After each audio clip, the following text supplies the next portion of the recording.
네, 우리 어머니 기도회에 오신 여러분들을 주님의 이름으로 환영하고 축복합니다. 우리 인사 나눌까요? 옆에 계신 분들과 함께 환영하고 축복합니다라고 인사하시겠습니다. 이번 주는 고난 주간입니다. 그래서 우리 또 이렇게도 인사할까요? 더욱더 주님을 사랑합시다라고 인사하시겠습니다. 네, 우리 주님을 더욱더 뜨겁게 사랑하는 그런 한 주가 되었으면 좋겠습니다.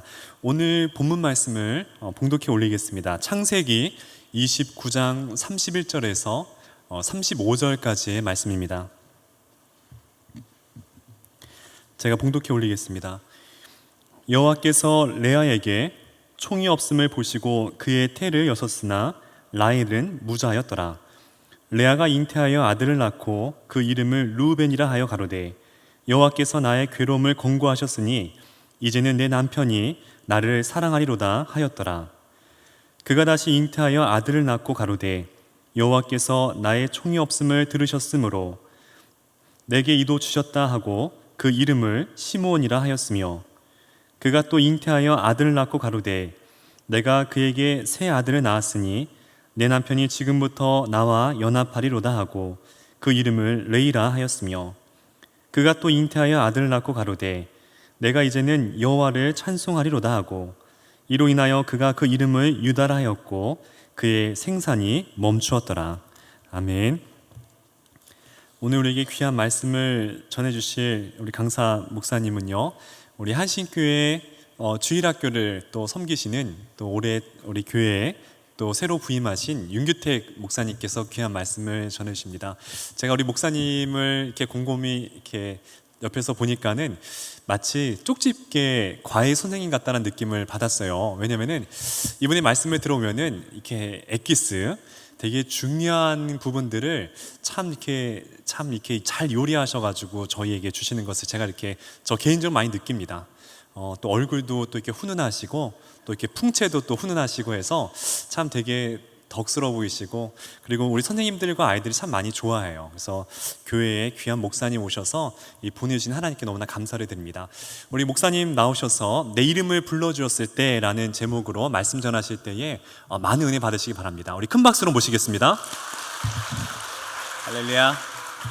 네. 안녕하세요. 저는 한신교회를 교육 목사로서 섬기고 있는 윤규택 목사입니다. 다시 한번 인사드립니다. 네, 굉장한 부담감을 가지고 제가 이 자리에 섰습니다.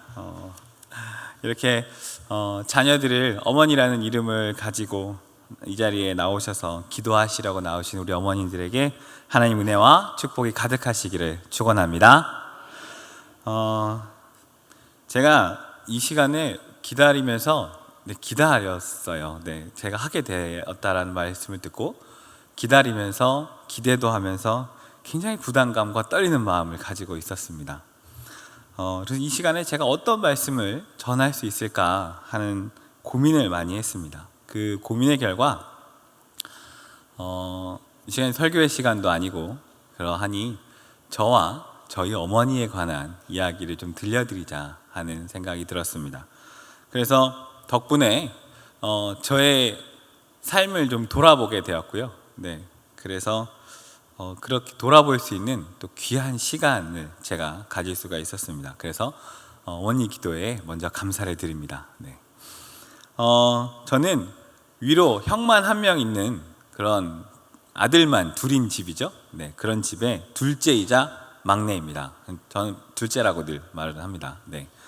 저희 형과 저는 14개월밖에 차이가 나지 않는 그런 연년생입니다. 굉장히 가깝죠.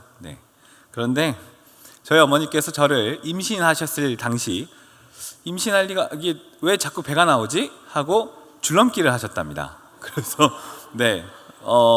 저는 그 뱃속에서 어떻겠습니까? 그래서 발차기도 한번 하지 않고 뱃속에서 나올 때까지 가만히 있다가 잘 나왔답니다. 그래서 하도 발차기도 안 하고 하니까 저희 어머니께서 얜 딸이구나 라고 하셨는데 3.6kg로 아들을 낳았다는 그래야 했습니다. 근데 그 얌전함은 뱃속에서만이었고요. 제가 나와서 열심히 뛰어다녔습니다. 근데 뛰어다니면 운동장을 뛰어다니기도 했는데 집에 텔레비전 위에서 뛰어다녀서 텔레비전을 망가뜨리고 뭐 이런 그런 장난꾸러기였고요. 갑갑하고 뭔가 귀찮은 걸 굉장히 싫어하는 아이였습니다. 그래서 운동장에 놀러 가면, 아직 학교 가기 전에 운동장에 놀러 가면 가서 일단 신발부터 벗고 시작합니다. 신발부터 벗고 양말을 벗고 가끔은 바지도 벗고, 그리고 다 놀고 나면 그냥 집에 왔습니다. 그러면 제 신발과 양말과 바지는 잃어버리는 거죠. 제가 그렇게 오면 저희 근처에 사시던 저희 외삼촌들이 저를 그런 날 만나면 번쩍 들어다가 신발도 사서 신기고 바지도 사서 입히고, 그리고 누나네 집에 갖다 놓은 그런 아이였습니다. 네, 부끄러운 과거지만 저에게는 확실치 않은 기억이고 저희 어머니의 증언이시라서 제가 남 얘기하듯이 한번 이야기를 해보았습니다. 그런 어린 시절을 살았던 저는 제가 태어나고 눈 뜨자 있는 집이 교회였습니다. 저희 할아버지께서 목사님이셨거든요. 그래서 제 태어나 자란 곳이 교회였고, 교회가 집이고, 그래서 자연스럽게 교회에 나가게 됐습니다. 근데 저의 어릴 적 기억 중에 가장 확실한 것은 4살 때 기억인데, 저에게 누군가가 넌 커서 무엇 할 거니? 라고 물어보셨습니다. 그래서 제가 뭐라고 대답했을까요? 네, 그렇죠. 전 목사가 될 겁니다 라고 대답했습니다. 제 나이 방년 4살에 목사가 되겠다라고 이야기를 했고요. 왜 그렇게 이야기를 했을까라고, 왜 그렇게 대답을 했을까를 곰곰이 고민해 봤더니, 저희 할아버지께서 목사님이시잖아요. 그럼 앞에서 예배를 인도하시면 다 일어나세요 하면 다 일어나고, 다 앉으세요 하면 다 앉으셔서, 그것이 멋있어 보였나 봅니다. 그게 제 이유였습니다. 네. 그래서 그렇게 4살인 저의 꿈은 그때부터 목사였습니다. 하지만 그 꿈을 꾸면서도 또 다른 꿈들이 막 생기잖아요, 어릴 때는요. 그래서 그 꿈 중에 국군의 날 비행기가 날아가는 걸 보고, 비행기 조종사가 돼야지. 그리고 고등학교 때는 성악을 하는 저희 형을 보고, 나도 성악가가 돼볼까라는 생각도 해보았습니다. 그런데 저희 어머니께 물어보았습니다. 엄마, 비행기 조종사가 되려면 어떻게 해야 돼? 그랬더니 공군사관학교에 들어가야 된다고 저희 엄마가 말씀하셨습니다.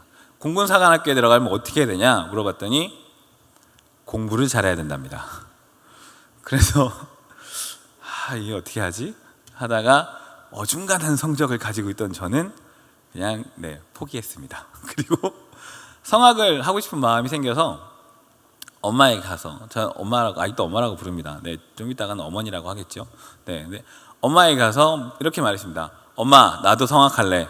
그랬더니 저희 엄마가 딱 한마디 하셨습니다. 너만은 안 하면 안 되겠니? 라고 말씀하셨습니다. 이미 형이 하고 있고, 그 성악가를 한 명 이렇게 집에서 키운다는 건 경제적으로 엄청난 일이더라고요. 저는 그때 당시엔 잘 몰랐지만 엄마의 표정에서 그 모든 것을 읽을 수가 있었습니다. 그래서 알겠습니다 하고 그 꿈을 접었죠. 하지만 한켠엔 저에게 무엇이 있습니까? 목사가 되겠다라는 꿈이 여전히 그래도 다행히 있었습니다. 아무튼 이 여러 가지 꿈도 꾸고 많은 시간들을 거쳐서 이 4살 꼬맹이의 꿈은 딱 정확히 30년이 지나서 제가 34살이 되었을 때 제가 이루어졌습니다. 하나님은 제가 34살이 된 그 해에 저를 목사로 세워주셨습니다. 제가 목사가 되기까지 굉장히 많은 분들의 도움과 기도가 있었음을 저는 기억하고 참 감사할 뿐입니다. 이쯤에서 밝히면 저의 고향은 여러분 어디일까요? 저는 서울 사람입니다. 전 서울 사람이에요. 저는 생긴 것답지 않게 서울에서 태어나 서울에서 자라고 계속 서울에 있었습니다. 전 사대문안은 아니어도 제가 나름 동대문구에서 태어나 자란 사람입니다. 그리고 저도 국민학교 나왔습니다. 국민학교, 중학교, 고등학교를 다 서울에서 나온 서울 사람이고요. 저는 교회 사역도 우리 교단에 있는 서울로에, 서울 북로에, 서울 동로에, 서울 남로에, 서울에 있는 모든 노예에서 다 사역을 한 그런 서울 사람입니다. 근데 제가 태어난 고향은 어디냐면 그 차들이 많아서 공기가 나쁘기로 유명한 저쪽 청량리라고 하는 그 옆 동네. 그 옆 동네는 신기하게 산이 많이 둘러싸여 있어서 공기가 나름 좋은 회기동이라는 그런 동네에서 태어나 자랐습니다. 그래서 경희대에서 벚꽃을 보고 자랐고요. 경희중학교, 경희고등학교를 졸업했습니다. 그런 좋은 동네에서, 나름 공기가 좋은 동네에서 태어난 저는 지금 보시는 것처럼 어디 가서 맞고 다닐 것 같지 않고 또 돈 안 뺏기게 생겼지만 사실 매우 연약한 아이였습니다. 연약하고 병약하고 그런 아이였습니다. 제가 처음 병원에 입원한 건 5살 때였는데요. 소아천식이 있었습니다. 그래서 응급실로 가서 이제 뭐 조치를 취하고 그런 것으로부터 저의 병원 생활이 슬슬 시작합니다. 다행히 뭐 이렇게 기계를 가지고 다니면서 이렇게 불어야 되는 정도는 아니었는데요. 달리기를 조금 하면 그 숨이 정상적으로 돌아오려면 1시간을 이렇게 숨을 크게 내뱉어야만 정상적인 호흡을 할 수 있는 그런 아이였습니다. 그래서 1시간 동안 그렇게 숨을 크게 쉬고 있자니 참 불편한 그런 삶을 살고 있었죠. 그리고 9살이 될 무렵 아버지와 함께 목욕탕에 갔습니다. 목욕탕에 가면 여러분 샤워를 살짝 하고 뜨거운 물에 딱 들어가잖아요. 근데 뜨거운 물에 다리를 딱 넣은 순간 제 발끝부터 다리에 온통 빨간 점들이 생기기 시작하는 겁니다. 그래서 깜짝 놀라서 아버지와 함께 병원을 얼른 갔는데 그게 제 다리에 모세혈관이 다 터지는 것이었습니다. 그리고 병명은 신장염이었습니다. 그러니까 제 신장에 염증이 생겨서 그러니까 신우신염이었는데 그것 때문에 이제 병원에 바로 입원을 하고 조금만 힘이 들면 안 그래도 천식이 있는데 조금만 힘이 들면 몸이 붓고 다리에 또 다 모세혈관이 터지고 그래서 정상적인 삶이 불가능하다고 했습니다. 그때는. 그래서 병원에 누워만 있고요. 뭐 저염식도 아닌 여러분 무염식을 드셔보셨습니까? 와 정말 맛이 없습니다. 그러니까 맛이 없다는 무염식이죠. 소금 자체가 안 들어가니까요. 초등학교 2학년, 3학년인 제가 그때부터 그걸 먹고 퇴원을 하고 입원을 하고 퇴원을 하고 입원을 하고를 계속 반복하며 살았던 때가 있었습니다.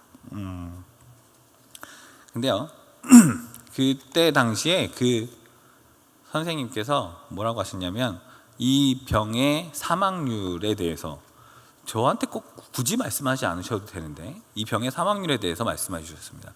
이 병의 사망률이 25%였습니다. 굉장히 높은 거라 그러더라고요. 전 그런가 보다 했는데 근데 실제로 저희 병실에 같이 있던 4명 중에 1명은 하나님이 데려가시고 그런 일들도 있었습니다. 그래서 커서 군대는커녕 정상적인 생활도 할 수 없었던 미래가 제 앞에 있었습니다. 그래서 몇 년을 한 7년을 공포의 빨간 약을 제가 매일 먹으며 이 병을 낫기를 소원했죠. 그리고 7년 만에 하나님께서 저를 이 병에서 완쾌시켜 주셨습니다. 참 은혜지요. 천식도 여러분 덩달아 조금씩 사라졌습니다. 저희 집은 남자들이 굉장히 운동을 잘하는 집이거든요. 저희 아버지는 100m가 11초 때였다라고 하시고 저희 형은 100m가 12초 때라고 12초 때입니다. 저는 천식이 있죠. 몸이 이런 몸을 가지고 있죠 하니까 달리기도 잘 못하는. 근데 이 고등학교 가면서 제가 다 완쾌가 돼서 달리기를 잘 할 수 있게 되었습니다. 그래서 달리기를 막 했더니 15초가 나온 거예요. 그래서 제가 집에 가서 자랑을 했습니다. 내가 달리기를 15초에 내가 100m를 끊었다고 했더니 저희 아버지께서 뭐라고 하셨냐면 걸었냐? 라고 하셨습니다. 아무튼 그렇게 어쨌든 하나님께서 저를 건강하게 다시 만들어 주셨습니다. 저도 그 병들을 가지고 살아가기가 참 힘들었지만 저희 부모님들 특히 어머니께서는 많이 힘이 드셨을 겁니다. 하지만 저는 단 한 번도 저희 어머니께서 저희 병 때문에 부정적이거나 누군가를 원망하는 소리를 한 번도 들어본 적은 없습니다.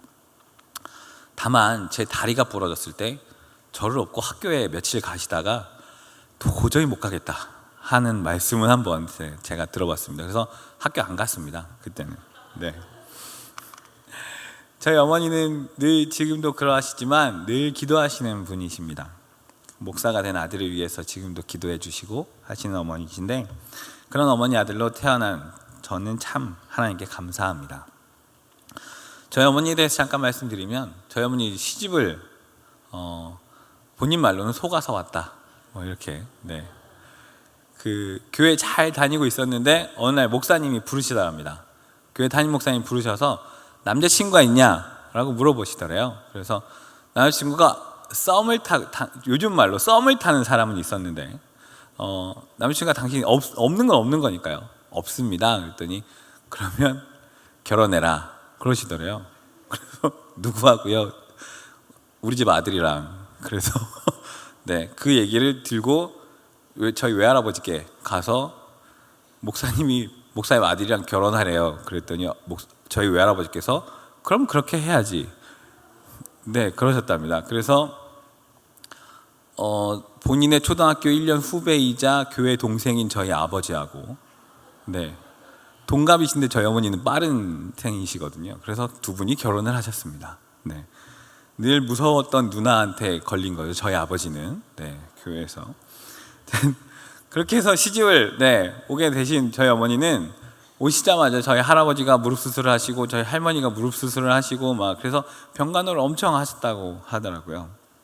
그리고 저희 집에 저희 아버지만 계시냐, 그런 것이 아닙니다. 저희 할머니는 무려 제왕절개만 11번을 하신, 네, 제왕절개의 달인으로 11명을 낳으셨는데 그중에 그때는 한 3분만 살아 계신 상황이었습니다. 저희 아버지가 52년에 태어나셨는데 제 아버지 밑으로 동생이 한 분 더 계셨고 형님이 한 분 계시고 뭐 이래가지고요. 제가 저희 할머니 배를 한번 봤었거든요. 네, 깜짝 놀랐습니다. 제왕절개 11번 한 배는, 네, 굉장합니다. 네, 뭐라 표현을 할 수가 없을 만큼. 그런 분이셔. 저희 큰어머니들도 계셨는데 그럼에도 불구하고 저희 어머니가 다 저희 할아버지 할머니를 다 이렇게 모셨고요. 할아버지께서 목사로서의 모든 사명을 마치시고 은퇴하시고 당뇨합병증으로 고생도 하시고 치매로 몇 년 고생을 하시면서 그때도 모셨고, 할아버지 돌아가시고 12년 뒤에 할머니가 돌아가실 때까지, 네, 할머니도 마지막 1년에는 치매가 오셔서 고생을 많이 하셨는데 그때까지 저희 어머니가 다 건사하신 그런 분이십니다. 이 모든 일들을 저희 어머니께서는 그 와중에 저까지 이렇게 낀 거죠. 네. 늘 기도하면서 이 일을 다 저희 어머니께서는 감당하셨고, 기도하면서 아내로, 며느리로, 어머니로 살아가셨습니다.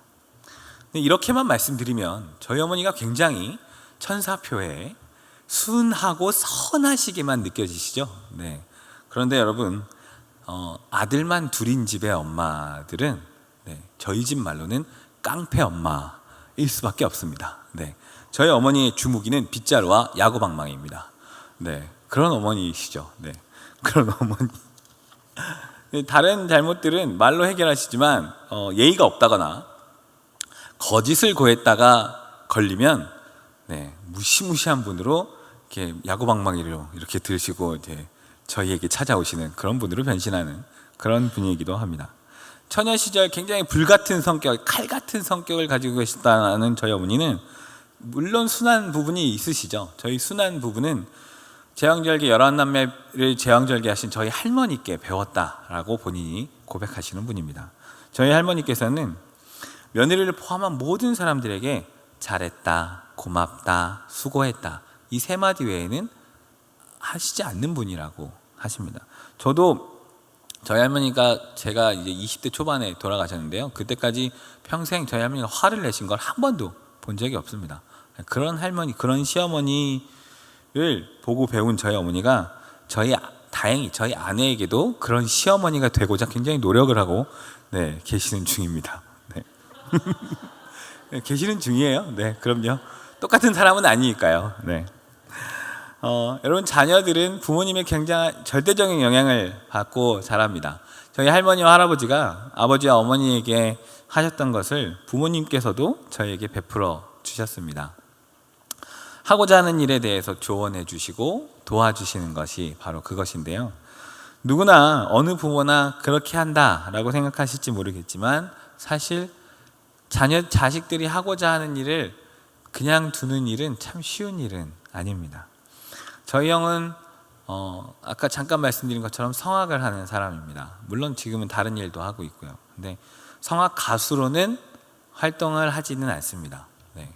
물론 러시아로 유학도 가고 독일과 프랑스 극장의 가수로 서기 위해서 많은 노력과 시도를 해보았지만 네.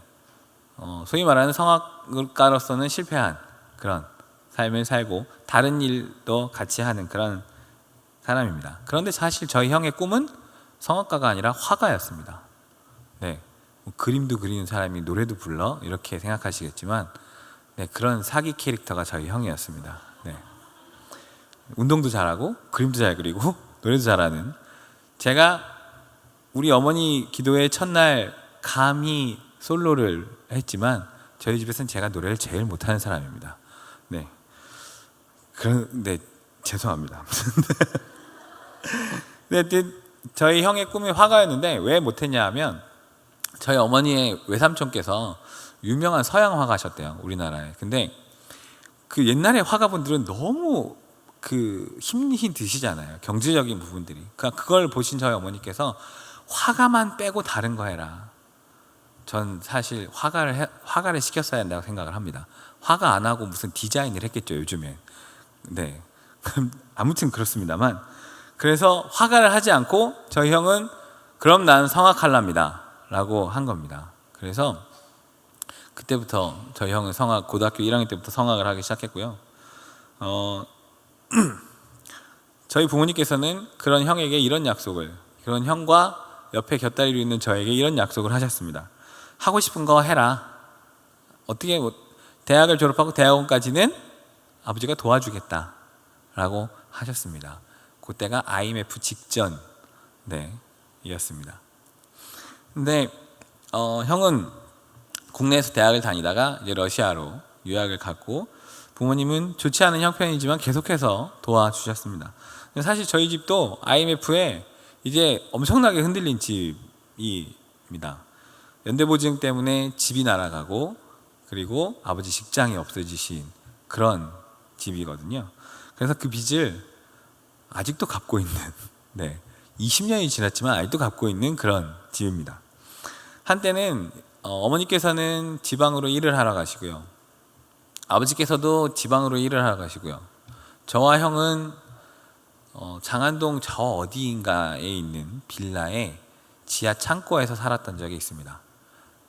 그 집을 들어가면 계단을 이렇게 내려가잖아요. 그러면 바닥에 장판이란 게 없습니다. 콘크리트 덩어리들이 있는 그런 그냥 바닥에 콘크리트 벽이 있고 삿갓이 하나 있는, 전등이 하나 있는 그런 곳이 제 집이었습니다. 그게 저희 10대 후반, 20대 초반의 삶이었고요. 20대 초반까지 제 주머니에, 여러분 주머니에 100원이 있으면, 마침 동전이 있네요.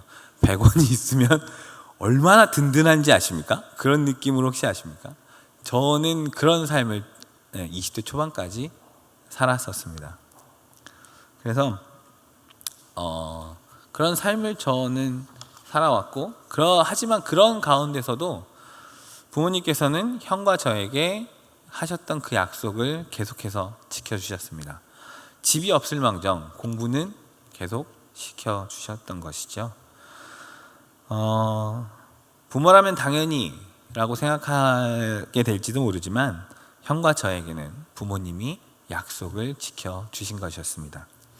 저는 책임감이라고 하는 것이 스스로에게 하는 약속, 그리고 다른 사람과 한 약속이든 그게 어떤 약속이든 지켜야 되는 것이 책임감이로구나 하는 것을 그때 부모님을 보고 배웠습니다. 근데 보고 배우고 알았지만 아는 것과 실천하는 것은 굉장히 다르다는 것도 알았습니다.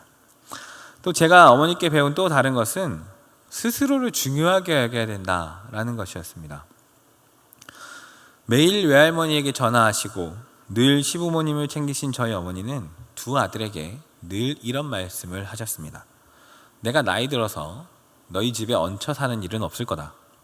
하지만 내가 나이 들었다고 나를 외면하고 괄시하면 알아서들 해라 라고 늘 저희에게 일주일에 한 번씩은 꼬박꼬박 말씀을 하셨습니다. 근데 제가 사실 좀 더 과격한 표현을 쓰셨지만 심히 수정해서 말씀드린 겁니다. 네. 저희 어머니는 자신을 굉장히 이렇게 소중하게 여기신 분이었어요. 그래서 드시고 싶은 건 드셔야 되고 건강을 굉장히 챙기시는 분입니다. 근데 드시고 싶은 걸 못 드시면 병이 나시는 분이거든요. 그래서 고기를 굉장히 좋아하실 때는 고기가 먹고 싶으면 뭐 시부모님이고 뭐 친정 어머니고 아들이고 뭐 남편이고 다 없습니다. 그냥 고기를 한 근 끊어다가 본인이 홀랑 다 드시고 몸이 좋아지시면 그 다음에 가족을 챙기기 시작하시는 그런 분이셨습니다. 근데 어머니께서 이렇게 하시는 데는 이유가 있습니다. 어머니가 뭐 너무 스스로를 사랑하는 자애주의자 이런 것이 아니라 내가 아프면 이 집안 건사할 수가 없다가 그 이유였습니다. 저는 그런 어머니 덕분에 전 절대 효자가 아닙니다. 효자라고 할 수가 없습니다. 효자가 아니지만 부모님이 참 소중한 분이구나 를 깨닫고 알았습니다. 하지만 전 효자가 아닙니다. 네. 십계명을 보면 여러분 5번째 계명부터 10번째 계명까지가 사람과 사람과의 관계를 나타내는 계명입니다. 근데 이 5번째 계명이 그러니까 사람과 사람과의 계명에서는 첫 번째 계명이 되는 것이죠. 그 첫 번째 계명이 무엇입니까? 부모를 공경하라 입니다. 그렇죠. 우리 부모님을 공경하는 일은 매우 중요한 일이고 소중한 일입니다. 그런데 눈에 보이는 부모를 공경하지 못하는 사람이 눈에 보이지 않는 하나님 공경하고 사랑하고 믿을 수가 없는 것입니다. 참된 그리스도인이라면 부모님을 온전히 공경하고 사랑할 줄을 알아야 합니다. 그것이 자녀를 신앙인으로 키우는 굉장히 중요한 일의 시작입니다. 김수미 씨가 이런 이야기를 하셨다고 하더라고요. 어느 날 자식들이 아들이 둘인가 셋인가 있는데 어느 날 자식들이 엄마 본인한테 생선 대가리만 주다라는 거예요. 그 얘기 어디서 많이 들으셨잖아요. 본인도 어디서 많이 들었는데 자기가 생선 대가리 계속 먹고 있더라는 거죠. 그래서 안 되겠다라고 생각하시고 야 엄마도 몸통 좋아해 라고 하시며 그 해부터 본인 생일을 2박 3일씩 챙기기 시작하셨답니다. 네, 생일잔치를 2박 3일씩. 그럼 무조건 좋은 건 엄마부터 라고 바꾸기 시작하셨대요. 그랬더니 자녀들이 본인에게 엄마가 왜 이래? 하고 안 챙기는 것이 아니라 우리 엄마가 이렇게 소중한 사람이었구나를 알면서 챙기시더랍니다. 여러분 굉장히 소중한 얘기입니다. 부모를 공경하는 것은 그런 것이죠. 오늘 우리가 읽은 말씀을 보면 야곱의 아들들의 이름이 나옵니다. 야곱의 아들들의 이름이 나와요. 그리고 누가 나옵니까? 레아라고 하는 사람이 나옵니다. 레아는 야곱의 첫 번째 부인이지요.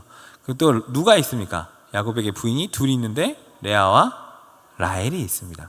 근데 이 레아와 라헬 중에 야곱이 사랑했던 사람은 라헬이지요. 그런데 삼촌에게 속아서 레아랑 결혼합니다. 7년간의 시간을 기다리고 나서 라헬하고 결혼하려고 딱 봤는데 결혼을 하고 나니 누구? 레아였습니다. 그래서 삼촌이 뭐라 그럽니까?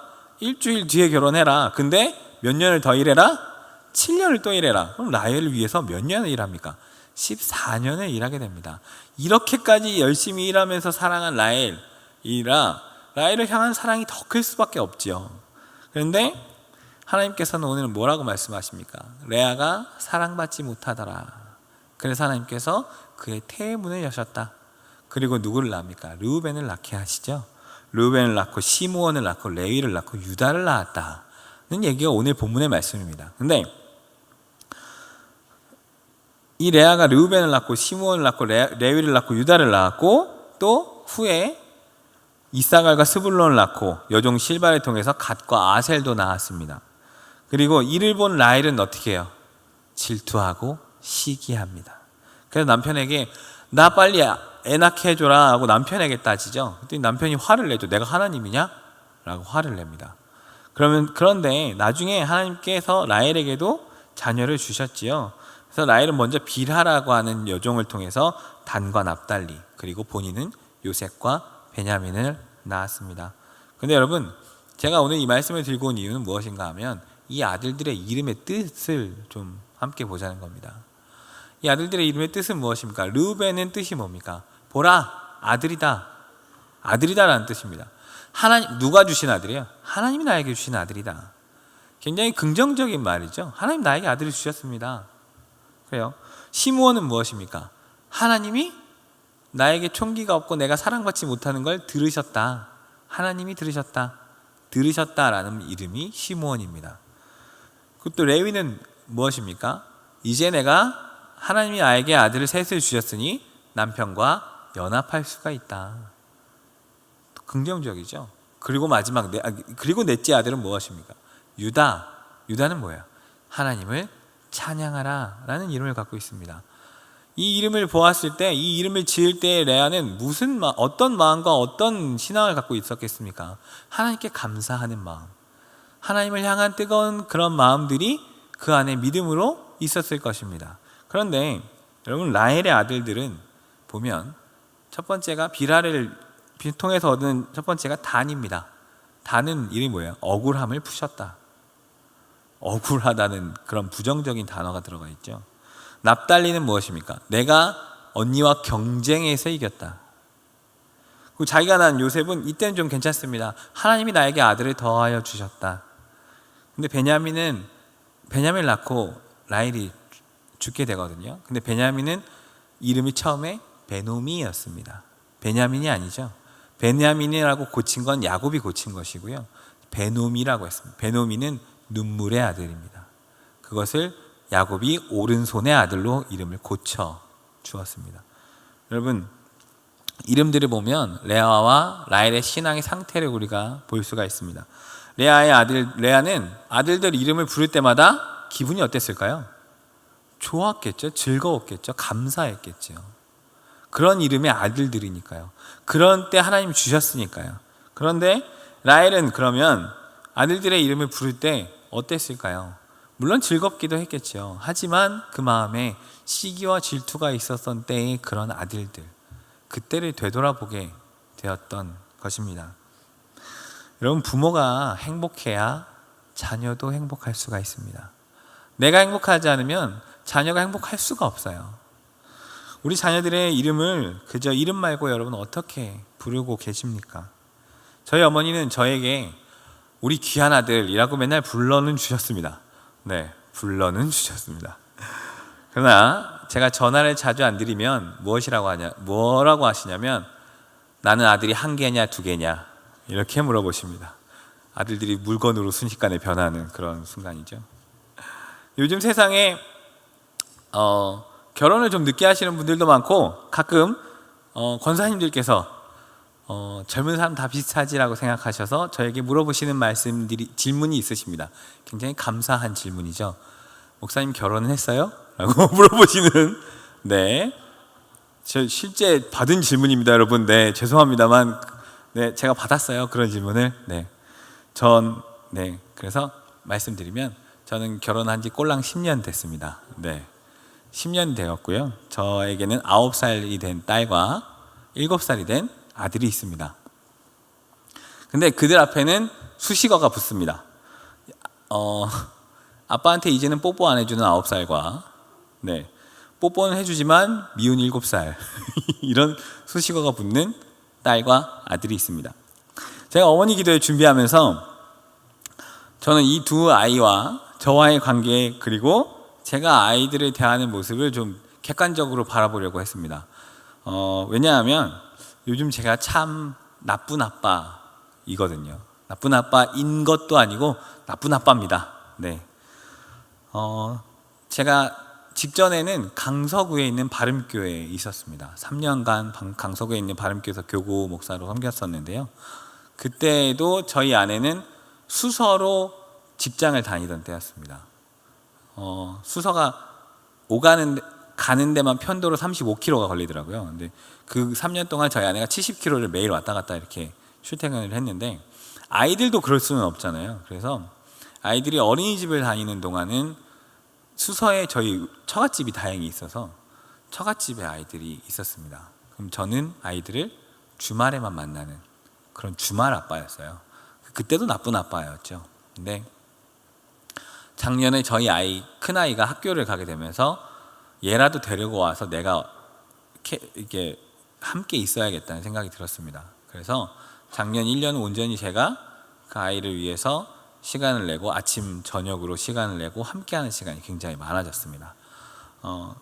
그러면서 큰 아이는 또 딸이니까요. 여러분 아빠들은 아들보다 딸을 더 좋아합니다. 근데 조잘조잘 얘기도 잘하고요. 네, 조잘조잘 얘기도 잘하고 그래서 보낸 시간도 많고 그래서 저희 딸하고 관계가 굉장히 저는 좋습니다. 네, 요즘엔 별로 안 좋아졌어요. 네, 근데 그 딸아이와는 큰 문제가 없었는데 그런데 할머니 손에서 거의 자라난 저희 아들, 할머니의 지대한 영향력 밑에 있으며 할머니의 나쁜 말로 빠돌이인 저희, 네, 할머니의 왕팬인 저희 아들은 저와 관계가 거의 경고 수준입니다. 남들이 보면 경고받을 그런 수준입니다. 아빠와 아들 사이가 왜 그래요? 라고 할 만큼 경고 수준입니다. 그런데 올해 들어서 제가 작년 연말부터 우리 한신교회를 섬기게 되면서 집을 수서로 이사를 가게 되었습니다. 네, 다행히 좋은 일이죠. 제가 강서구에 있을 때는 집이 교회 옆이라 275m의 출근 거리를 가지고 있었습니다만 이제는 저희 아내가 400m의 출근 거리를 갖게 되고 제가 약 40분의 지하철과 뭐 이렇게 걸어 다니면서 출퇴근을 하게 되었습니다.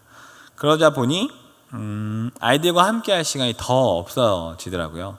저희 딸하고도 함께하는 시간이 없어지고 아들하고도 그렇고 그래서 집에 들어가면 무엇인가 이 아이들한테 뭔가 해야 된다는 그런 생각이 계속 저에게 드는 겁니다. 근데 그러다 보니까 잔소리쟁이로 제가 변해 있더라고요. 요 몇 달간 보면 와서 아이들이 아빠를 보고 좋아해주고 와서 장난도 치고 싶고 이런 마음들을 아는데 얘네가 해야 되는 일들을 하지 않고 또는 장난을 치고 막 있으면 그걸 잡아줘야 된다는 생각에 놀아주기는커녕 빨리 숙제하라 그러고 화내고 소리치고 막 이렇게 협박도 했다가 회유도 했다가 막 이런 걸 제가 하고 있더라고요. 그럴 때마다 드는 생각은 내가 왜 이러고 있지? 이런 생각이었습니다. 그리고 저희 아들은 우리 아들 쟤는 왜 저러지? 저희 딸은 이제 9살 됐는데 쟤는 왜 저러지?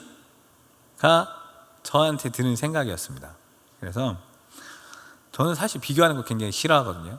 제가 비교당하는 거 굉장히 싫어하는 사람이라 저희 아이들도 누구랑 비교하는 거 굉장히 싫어합니다. 그런데도 비교가 아니지만 이해가 불가일 때가 있었습니다.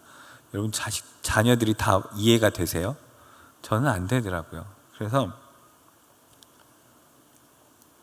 근데 곰곰이 제가 이 어머니 기도회를 준비하면서 생각을 해봤더니 그건 이해 불가가 아니라 이해 안함이었습니다. 네, 이해 안함. 제 눈과 제 생각으로 바라보니까 이해가 되지 않는데 그걸 생각하지 않고 이해 불가다라고 했던 것이죠. 그래서 나의 기준, 나의 생각에 맞지 않는 그런 것들에 대한 불편함을 제가 계속 표출하고 있었고요. 제가 아이들에게 가져야 할 생각은 왜 저러지? 왜가 아니라 우리 아이가 저렇게 행동하고 저렇게 말을 하면 내가 어떻게 해줘야 되지? 인데 자꾸 왜만 외치고 있더라 라는 겁니다. 그래서 지난 2주간 여러분 전 열심히 노력했습니다. 그래서 관계가 조금 좋아졌고요. 그래서 어머니 기도에 또 한 번 감사를 드립니다. 네. 그런데 여러분 세상을 창조하신 하나님께는 세상의 모든 것이 다 귀합니다. 그렇죠? 하나님 만드셨으니까요. 근데 그 귀한 것의 관리를 여러분 하나님께서 누구에게 맡기셨습니까? 네, 우리에게 맡기셨어요. 나에게 맡기셨습니다. 근데 그 귀한 것에는 여러분 일단 누구부터 들어갑니까? 나부터 들어갑니다. 그리고 우리 집에 있는 자녀들, 우리 가족들, 우리 공동체가 들어가죠. 그러면 하나님께 귀한 그런 사람들, 귀한 우리 자녀인데 수식어가 사실 나한테 미운 7살이 아니라 하나님께 귀한 7살이 돼야 되는데 내 생각 속에 가두어 놓고 그 범위를 넘어가면 이해할 수 없다고 왜를 외치고 있는 우리 그리고 저를 발견하게 되었습니다. 나의 시선을 내려놓고 하나님의 시선으로 우리의 자녀를 바라보게 되시기를 바랍니다. 사랑하는 어머님들, 우리 자녀가 귀한 것은 우리가 다 알고 있는 사실입니다. 그런데 내 마음에 들지 않으면, 내 생각을 벗어나면 저 아들은, 저 딸은 왜 저럴까? 그리고 내 인생은 왜 이럴까? 하는 생각 하지 마시기를 바랍니다. 우리가 해야 될 생각은 어떻게 하지? 입니다. why가 아니라 how를 생각해야 된다는 것이죠. 하나님께도 하나님 어떻게 해야 하나요? 라고 우리가 기도하지, 하나님 왜 그래요? 하지 않지 않습니까? 그런데도 굳이 내 자녀가 속상하게 할 때는 여러분 옛날에 유행하던 말로 불러보시기를 바랍니다. 아이고 이 은혜 받을 놈아 라고 불러보시기를 바랍니다. 아이고 이 축복 받을 놈아 라고 불러보시다 보면 또 바뀌는 것들이 있습니다. 저와 함께 있는 우리 안수원 주목님 아시죠? 우리 안수원 주목님은 정말 힘들고 어려운 상황에 뭐라고 하냐면 아이고 살겠다 이렇게 이야기합니다. 보통 뭐라고 합니까? 아이고 죽겠다를 그분은 아이고 살겠다 이렇게 합니다. 제가 그 말을 일주일에 한 3번 듣는 것 같거든요. 들을 때마다 은혜가 됩니다. 여러분, 레아가 자녀들의 이름을 하나님이 주신 은혜와 감사로 지었고 부를 때마다 즐거웠던 것처럼 하나님이 주신 소중한 우리 자녀들을 여러분 내 생각에 라헬처럼 묶어놓고 그렇게 부르지 마십시오. 레아처럼 부르십시오. 감사함의 이름으로 부르십시오. 그들을 라헬처럼 부를 때마다 내 마음의 가시요, 내 마음의 질투요, 내 마음의 어려움이요로 부르지 마시고 레아와 같이 하나님이 주신 감사요, 하나님이 주신 귀함이요, 그렇게 부르시기를 바랍니다. 자녀가 고민되고 힘들고 아픈 것이 아니라 하나님 주신 귀한 것임을 기억하시기를 바랍니다. 우리의 눈으로 보는 것이 아니라 하나님의 눈으로 바라보셔서 부를 때마다, 내 자녀의 이름을 부를 때마다 그것이 힘이 되고 그것이 즐거움이 되고 그것이 감사함이 되게 하시는 저와 여러분 우리 어머님들 되시기를 간절히 소망합니다. 기도하겠습니다. 사랑이 많으신 하나님 아버지, 감사합니다. 저희에게 자녀를 허락하여 주시고 그들의 사랑의 이름으로 부르게 하심을 참으로 감사합니다. 아버지, 하지만 우리는 그들을 우리의 생각 안에 넣고 이해할 수 없다, 힘들다, 내 기도의 제목은 우리 아들, 우리 딸밖에 없다, 그것이 우리 집안의 문제다라고 고백할 때도 많았음을 고백합니다. 주님, 이제는 그것을 내려놓고 내가 우리 어머님들이 우리 아이들을 사랑하고 귀한 존재로 온전히 인식하고 하나님 앞에 감사함으로 기도의 제목으로 올려드리는 그런 우리 어머님들, 이 자리에 있는 모든 이들이 될 수 있도록 주여 인도하여 주시옵소서. 그래서 세상에 주님께서 우리에게 사랑하라고 주신 그 존재들을 귀하게 사랑하며 앞으로 더 귀하게 여기고 그들을 위해서 바르게 하나님의 뜻대로 기도하며 하나님의 시선으로 바라봐서 우리도 또한 행복할 수 있는 그런 귀한 삶을 살아가도록 주여 우리의 시선과 입술과 우리의 생각 가운데 동행하여 주시고 인도하여 주시옵소서. 이 모든 말씀 우리를 사랑하시는 예수님의 이름으로 기도드립니다.